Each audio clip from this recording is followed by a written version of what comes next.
BrewTube beer review. In front of us we have a beer from Heavy Seas and Stone Brewing, a collaborative brew, but it was brewed in Baltimore, Maryland, so you know what time it is. It's time for DJ to go local. That's right, guys, we're going local with the final beer of the Partnerships series. That's right, Heavy Seas and Stone have gotten together and made a big hoppy concoction. That's a collaborative brew. Why is it a collaborative brew? Well, it's a brown IPA. That's right. Partnerships number 4, Brown IPA. Now, you hear I've mentioned the style. It's also a limited serving. It clocks in at 9% ABV and 90 IBUs. Now, this beer has got to be big time about the hops. Hell yes. For hops in this, they're using Centennial, Palisade, Citra, Chinook, and Simcoe.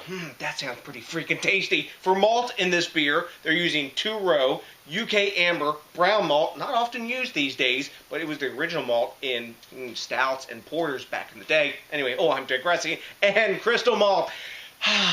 And for an adjunct, and that makes it kind of extra piratey, they're using Blackstrap Molasses. That sounds pretty freaking fun. So, time to pop the top on this bad boy, get it in the deku, and tell you what's up with the Stone and Heavy Seas and Stone Brown IPA. Hell yes.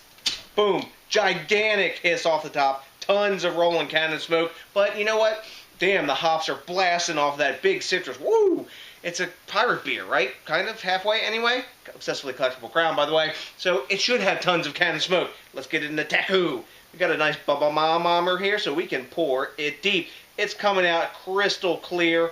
A gorgeous brown color. It is a brown IPA anyways. But both Stone and Heavy Seas, they're I guess some of the OGs in the craft beer world. Both of them are 20 plus years old. And wow, man, the hops are, the hops are blasting off of this beer. Damn, super fresh like this. Wow. But anyways, both of them have really nice, kind of clear beers. That's sort of, I guess, of that first wave of craft. Those guys all pretty much, don't go through the unfiltered route. Anyways, so the appearance is, it's clear, but when you hold it up to the light, it looks like garnet light coming through it, like ruby red sort of, but it's brown for sure, but judging by the stream. We got a lovely khaki sort of head on the top. We got a solid 2 1/4 fingers of a little tiny bit soap sudsy, but generally tightly packed bubbles. When I swirl it, yeah, we're going to get nice glass lacing on this. All the Heavy Seas and Stone beers I've drank pretty much give you great glass lacing, and we've got tons and tons of alcohol legs on this. Damn, look at that beer. That is, it probably on the camera to you, it looks like a stout in the glass, but trust me, when the light shines through, it is ruby red, brilliant. So, you know what, it's got to smell good too, not that I haven't already smelled the hops blasting off this, but let's see what's up with the aroma! Oh yeah, we got to do pirate shit too, it's Heavy Seas. Anyway, diving in. Man. Big citrus, up in your face, a lot of orange and pithy orange and grapefruit. After that, I'm getting those molasses notes, like deep caramel and like burnt brown sugar. Bit of pine, some herbaceous notes. The more it opens up, the more that molasses comes out in the aroma. But it's all about hops too, man. There's some dankness in there, pine, like those herbaceous notes. Little tiny bit tropical, but it's more piney, dank, citrusy. And then that like thing that kind of fools the aroma, man, is that like molasses and that like malty sweetness driven from that, and the like malt bill that they got. Wow, this is a really cool smelling beer. You know what? I'm ready to drink this bad boy. I'm diving in. Cheers! Oh, no alcohol in the room either. Yeah.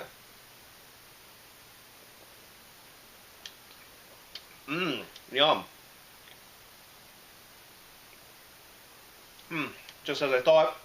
Excellent glass lacing. Wow. That is a really cool style bent sort of beer. Up front, you get a big hit of piney hops. After that, zesty citrus.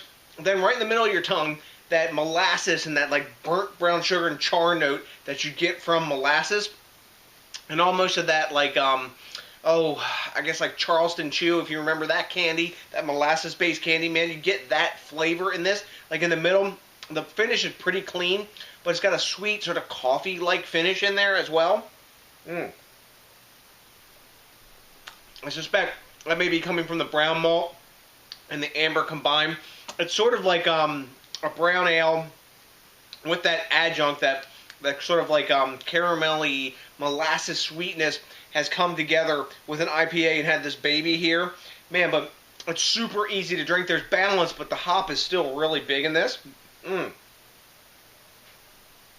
9% alcohol is totally hidden. This is really easy to drink, like dangerously easy to drink. Man, this is a cool beer. It's almost black IPA-like, but it doesn't have that coffee and chocolate thing going on. And it's got all this caramel. So, like, the experience that you get when you drink a black IPA, you're like, wow, this is a really dark beer, but it's, wow, so hoppy. And it's got those dark beer characteristics. Well, this has full-on brown ale characteristics amplified by the molasses, combined with all those big citrusy and pine and dank hop notes.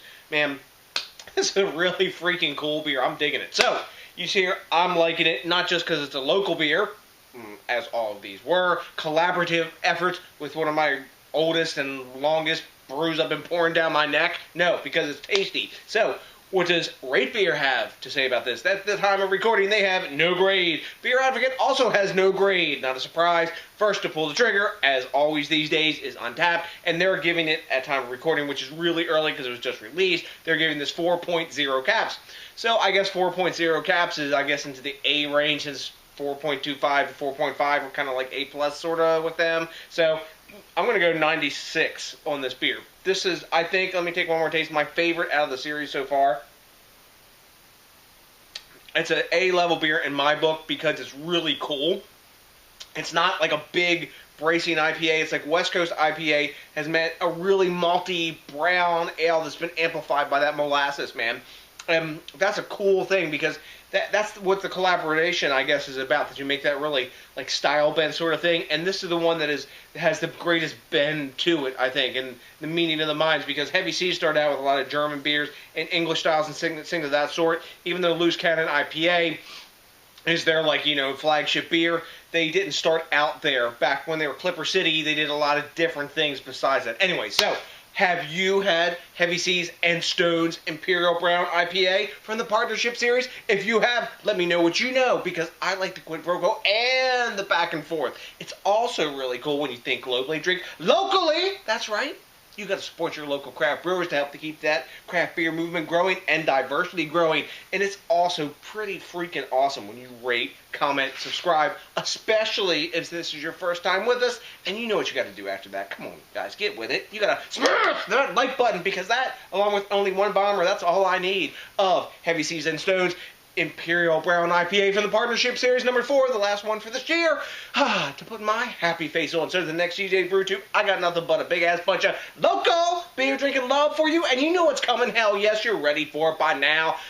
Here it comes. A big...